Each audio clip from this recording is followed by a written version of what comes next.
السلام علیکم ورحمۃ اللہ۔ ایران کا ایک بادشاہ سردیوں کی شام جب اپنے محل میں داخل ہو رہا تھا تو ایک بوڑھے دربان کو دیکھا جو محل کے صدر دروازے پر پرانی اور باریک وردی میں پہرا دے رہا تھا۔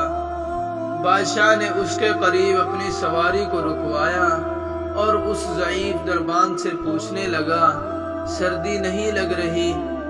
دربان نے جواب دیا، بہت لگتی ہے حضور، مگر کیا کروں، گرم وردی ہے نہیں میرے پاس، اس لیے برداشت کرنا پڑتا ہے۔ میں ابھی محل کے اندر جا کر اپنا ہی کوئی گرم جوڑا بھیجتا ہوں تمہیں۔ دربان نے خوش ہو کر بادشاہ کو فرشی سلام کہے اور بہت تشکر کا اظہار کیا، لیکن بادشاہ جیسے ہی گرم محل میں داخل ہوا دربان کے ساتھ کیا ہوا وعدہ بھول گیا۔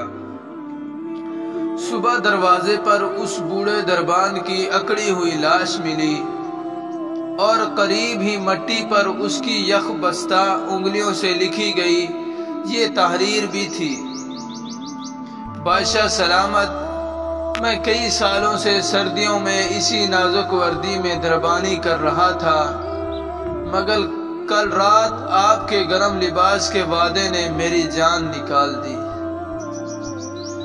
سہارے انسان کو کھوکھلا کر دیتے ہیں، اسی طرح امیدیں کمزور کر دیتی ہیں۔ اپنی طاقت کے بل بوتے جینا شروع کیجئے، سہاروں کی بیساکھیاں پھینک کر اپنی طاقت آزمائیں۔